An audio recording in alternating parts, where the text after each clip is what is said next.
In physics and geometry, a catenary P is the curve that an idealized hanging chain or cable assumes under its own weight when supported only at its ends. The curve has a U-like shape, superficially similar in appearance to a parabola, but it is not a parabola. It is a graph of the hyperbolic cosine. The curve appears in the design of certain types of arches and as a cross-section of the catenoid, the shape assumed by a soap film bounded by two parallel circular rings. The catenary is also called the ellipsoid, chainnet, or, particularly in the material sciences, funicular. Mathematically, the catenary curve is the graph of the hyperbolic cosine function. The surface of revolution of the catenary curve, the catenoid, is a minimal surface, specifically a minimal surface of revolution. The mathematical properties of the catenary curve were first studied by Robert Hooke in the 1670s, and its equation was derived by Leibniz,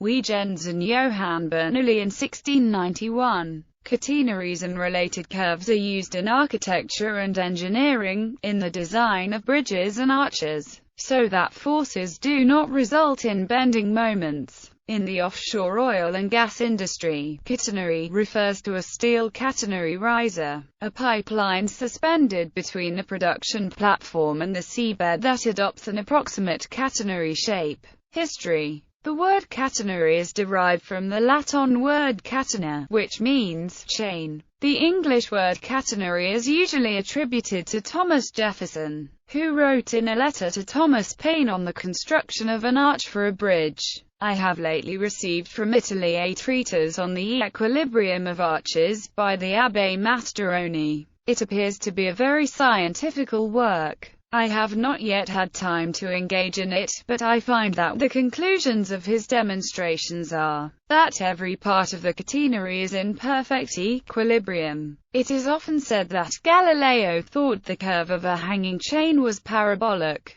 In his Two New Sciences, Galileo says that a hanging chord is an approximate parabola, and he correctly observes that this approximation improves as the curvature gets smaller and is almost exact when the elevation is less than 45 degrees. That the curve followed by a chain is not a parabola was proven by Joachim Jungius. This result was published posthumously in 1669. The application of the catenary to the construction of arches is attributed to Robert Hooke, whose true mathematical and mechanical form, in the context of the rebuilding of St. Paul's Cathedral, alluded to a catenary. Some much older arches approximate catenaries, an example of which is the Arch of Takai Kisra in Ct Siphon. In 1671, Hooke announced to the Royal Society that he had solved the problem of the optimal shape of an arch, and in 1675 published an encrypted solution as a Latin anagram in an appendix to his description of helioscopes, where he wrote that he had found a true mathematical and mechanical form of all manner of arches for building. He did not publish the solution to this anagram in his lifetime, but in 1705 his executor provided it as ut pendet continuum flexile, sixtabit contiguum rigidum inversum, meaning, as hangs a flexible cable so,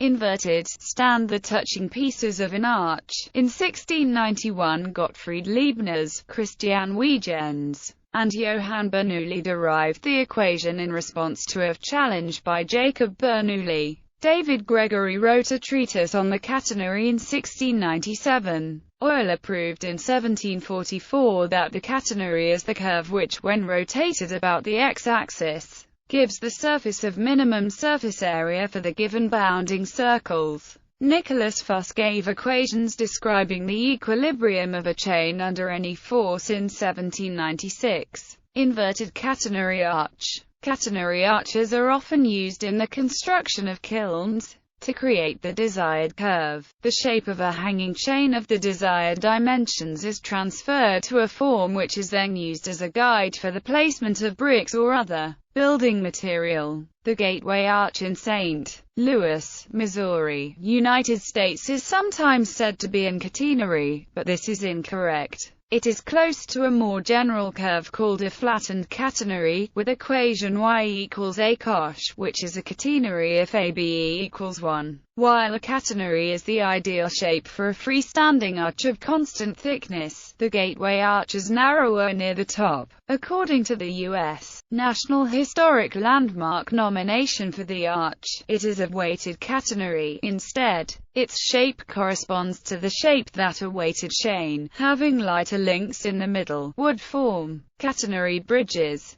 In free-hanging chains, the force exerted is uniform with respect to length of the chain, and so the chain follows the catenary curve. The same is true of a simple suspension bridge or catenary bridge where the roadway follows the cable. A stressed ribbon bridge is a more sophisticated structure with the same catenary shape. However, in a suspension bridge with a suspended roadway, the chains or cables support the weight of the bridge, and so do not hang freely. In most cases the roadway is flat, so when the weight of the cable is negligible compared with the weight being supported, the force exerted is uniform with respect to horizontal distance, and the result is a parabola, as discussed below. If the cable is heavy, then the resulting curve is between a catenary and a parabola. Anchoring of marine objects. The catenary produced by gravity provides an advantage to heavy anchor roads. An anchor road usually consists of chain or cable or both. Anchor roads are used by ships, oil rigs, docks, floating wind turbines, and other marine equipment which must be anchored to the seabed. When the road is slack, the catenary curve presents a lower angle of pull on the anchor or mooring device than would be the case if it were nearly straight. This enhances the performance of the anchor and raises the level of force it will resist before dragging. To maintain the catenary shape in the presence of wind, a heavy chain is needed, so that only larger ships in deeper water can rely on this effect. Smaller boats must rely on the performance of the anchor itself. Mathematical description. Equation. The equation of a catenary in Cartesian coordinates has the form where cosh is the hyperbolic cosine function. All catenary curves are similar to each other. Changing the parameter a is equivalent to a uniform scaling of the curve. The Whewell equation for the catenary is differentiating gives and eliminating gives the Cesaro equation. The radius of curvature is n, which is the length of the line normal to the curve between it and the x-axis. Relation to other curves. When a parabola is rolled along a straight line, the roulette curve traced by its focus is a catenary. The envelope of the directrix of the parabola is also a catenary. The involute from the vertex, that is the roulette form traced by a point starting at the vertex when a line is rolled on a catenary, is the tractrix. Another roulette, formed by rolling a line on a catenary, is another line. The wheels can be any regular polygon except a triangle, but the catenary must have parameters corresponding to the shape and dimensions of the wheels. Geometrical properties over any horizontal interval. The ratio of the area under the catenary to its length equals A, independent of the interval selected. The catenary is the only plane curve other than a horizontal line with this property. Also, the geometric centroid of the area under a stretch of catenary is the midpoint of the perpendicular segment connecting the centroid of the curve itself and the x-axis. Science. A moving charge in a uniform electric field travels along a catenary.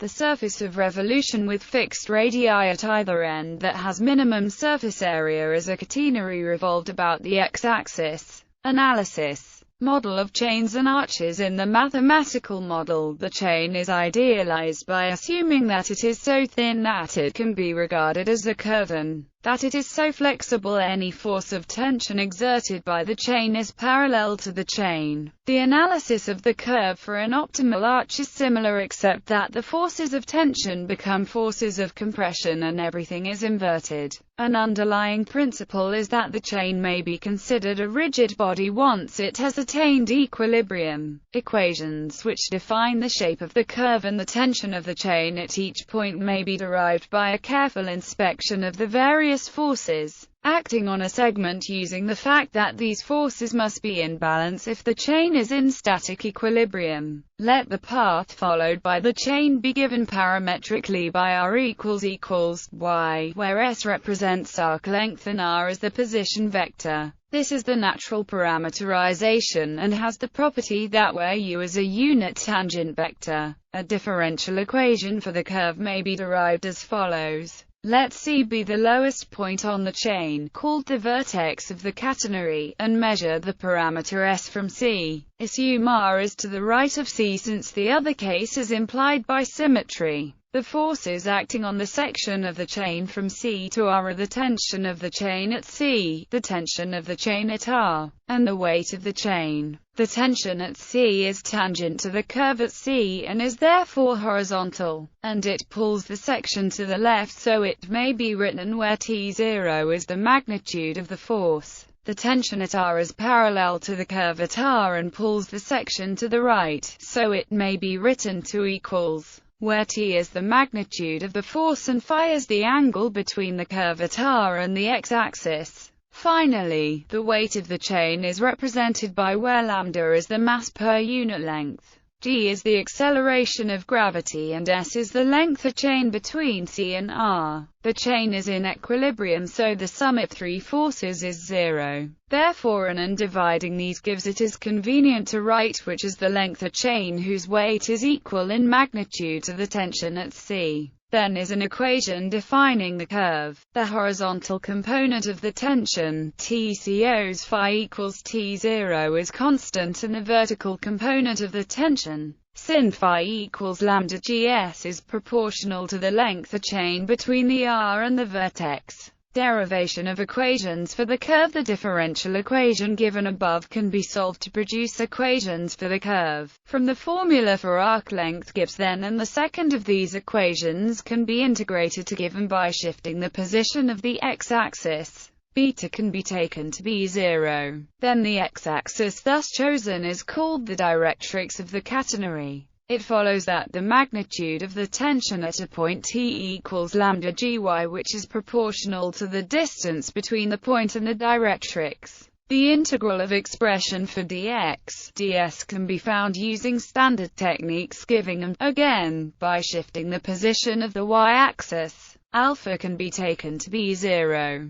Then the y-axis thus chosen passes through the vertex and is called the axis of the catenary. These results can be used to eliminate S, giving alternative derivation. The differential equation can be solved using a different approach. From it follows that an integrating gives, and as before, the x and y axes can be shifted so alpha and beta can be taken to be 0. Then, and taking the reciprocal of both sides, adding and subtracting the last two equations, then gives the solution, and determining parameters in general the parameter and the position of the axis. The equation can be determined in this case as follows. Relabel if necessary so that P1 is to the left of P2, and let h be the horizontal and v be the vertical distance from P1 to P2. Translate the axes so that the vertex of the catenary lies on the y-axis and its height a is adjusted so the catenary satisfies the standard equation of the curve, and let the coordinates of P1 and P2 be and respectively. The curve passes through these points, so the difference of height is, and the length of the curve from P1 to P2 is when S2 minus V2 is expanded. Using these expressions the result is, so this is a transcendental equation inner and must be solved numerically. It can be shown with the methods of calculus that there is at most one solution with a greater than 0, and so there is at most one position of equilibrium. Generalizations with vertical force. Non-uniform chains. If the density of the chain is variable, then the analysis above can be adapted to produce equations for the curve given the density, or given the curve to find the density. Let W denote the weight per unit length of the chain, then the weight of the chain has magnitude where the limits of integration are C and R. Balancing forces as in the uniform chain produces an and therefore differentiation then gives in terms of phi and the radius of curvature ρ. This becomes suspension bridge curve. A similar analysis can be done to find the curve followed by the cable supporting a suspension bridge with a horizontal roadway. If the weight of the roadway per unit length is W and the weight of the cable and the wires supporting the bridge is negligible in comparison,